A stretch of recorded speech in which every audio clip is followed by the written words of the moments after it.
It's time to take to the water as we continue our celebration here on Saturday breakfast at the Norfolk Broads National Park. At this time every week we're meeting the people who work and live on the Broads and exploring what makes our famous waterways so unique.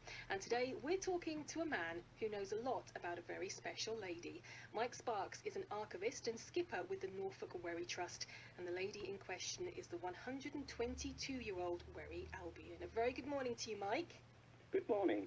Good morning. Tell us a little bit about yourself first, Mike, and how you came to work with the Norfolk Wherry Trust. Well, that was just a conversation with my granny, really. She said about the wherries, and I hadn't really taken much notice, and then I sort of got more interested, and I joined the trust in 1985, and then became the archivist in 1986.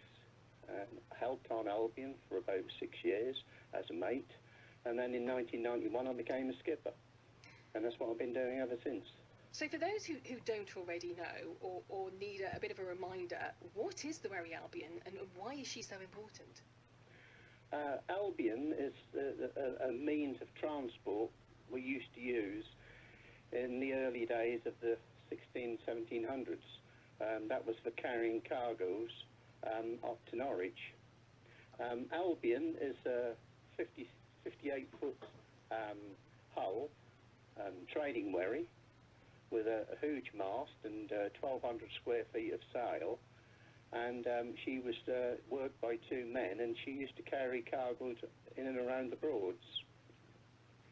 She was built in 1898 for the walkers of Bungay Staithe. That was W.D.&A. Walker, and originally they had wanted a steel wherry. The reason being is that they used to go through the brick locks at Galveston, and these used to do a lot of wear and tear on the actual wherry hulls. So what the walkers wanted was a wherry made of steel to cut down on this maintenance.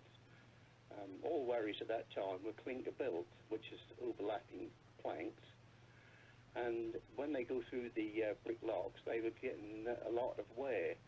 So what they asked a very top quality boat builder, which was William Brighton. He built many of the fast racing yachts at the time, and he was also a very good wherry builder, and he came up with a solution of making Albion quite unique.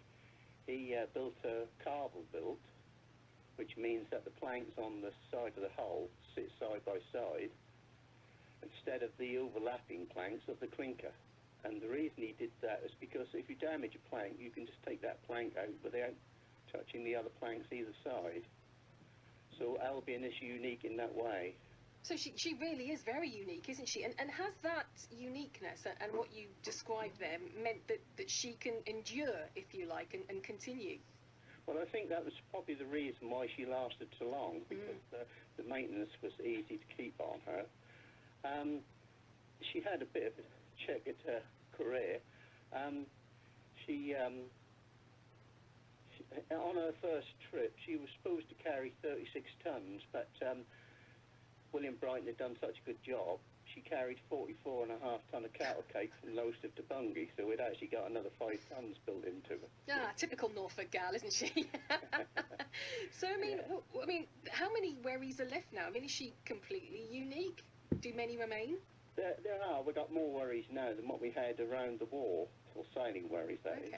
Yes, there's pleasure wherries. There's another trading wherry called the Maud, and but I say we nearly didn't have Albion at all at some point. She sank at Haven Bridge in 1929. She was being sailed by Rattler Kemp at the time, and he was taking her down, what they call drudging, through Haven Bridge. Well, they were then building the new Haven Bridge, which is there today, and she hit one of the pilings and sunk. But they raised her, and then in 1931 she went and was sold to the General Steam Company, and they changed her name from the Albion to the Plane, P-L-A-N-E. And that was what she sort of sailed under up till the war years. And during the war, we nearly lost her again. She was moored in Norwich next to another wherry called the Eudora, and that was the night of the 1942 Baedeker raids, and poor old Eudora took an incendiary bomb straight through the hatches, which set her alight, but they managed to save the plane by cutting her adrift. Gosh, she has had quite a checkered past, hasn't she? Yes, she has. And then after that, she was put to Coleman's, who bought her, and they just took the mast and de-rigged her and just kept her really as a lighter outside on, just for storage. And that was where she sat till 1949. And that was when the Wherry Trust was then conceived. Right, and that you joined the Wherry Trust back in 1985. So how has the role and the work of the Trust changed in that time? That's changed, well, in the sense we're still doing the same thing as what our founder had actually wanted to achieve. And the actual the thought of starting a trust, actually, or saving a wherry, started on D-Day, 1944, when Roy Clark, a naval officer, took his landing craft onto the beaches after the fighting had gone further inland. He wanted to see what the battlefield looked like, and he walked up the back of the beach, and there is a marsh, and he said that was just like a piece of Norfolk had been uprooted and taken across the channel, and in there was these yellow flag oars, and Roy remembered as a young lad picking them and taking the bunch home to his mother. And at that time, there were sailing wherries going past, and Roy thought at that moment whether would there be any sailing wherry still sailing when he returned. So during the latter part of his services, he sort of planned what he would do when he got back in restoring one, and that is what he did. And he got some prominent people together, the Boardmans, Humphrey Boardman from the How Hill, and Lady Mayhew of Coleman's, and they had an inaugural meeting on February the 23rd, 1949 at Stewart Hall, and that was when the Norfolk Wherry Trust was formed. And she's still playing a hugely vital part of life in Norfolk and on the Broads, isn't she? Because she's still thrilling visitors to the Broads to this day. Yes, she is, yes. That is what our idea. I mean, things have changed on the way we actually do our chartering now. I mean, in her early days, she was actually put back into carrying cargoes, and that was what her first idea was when Roy put her back. And in between October 1949 and October 1950, she travelled over 2,000 miles under sail, and she carried 1,133 tons of cargo.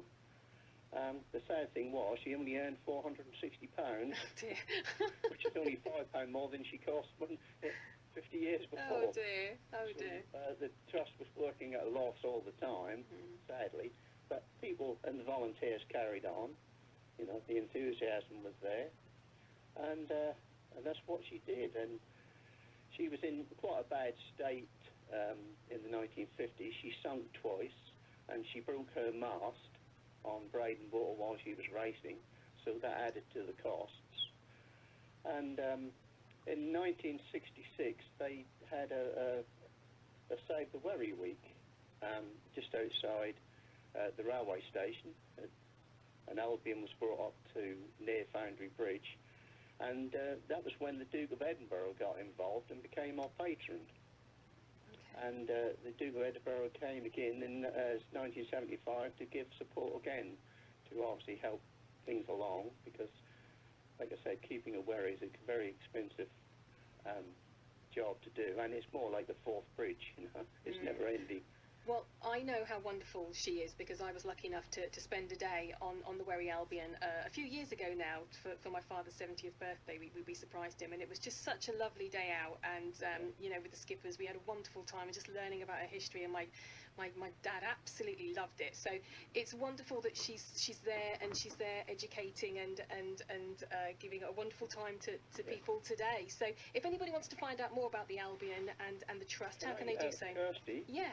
Can I give you our web page? That's and what on there people can actually join the trust. And yeah, go for it. there's census on there for people to do some census work and Yeah. things like that. And it's very easy to actually remember. It's worryalbion.com. Oh, that is easy, isn't it? Yeah, Yes, we can do that. worryalbion.com, and it's just all in small, in In lowercase. lowercase. Mike, it's lovely to talk to you today. Thank you so much for your time. That's Mike Sparks, who's the archivist and skipper with the Norfolk Wherry Trust, telling us all about the Wherry Albion. What an amazing lady. That website again, worryalbion.com, if you wanted to find out more about the Albion herself, and also about the trust and how you can join the trust. Just take a look at that website.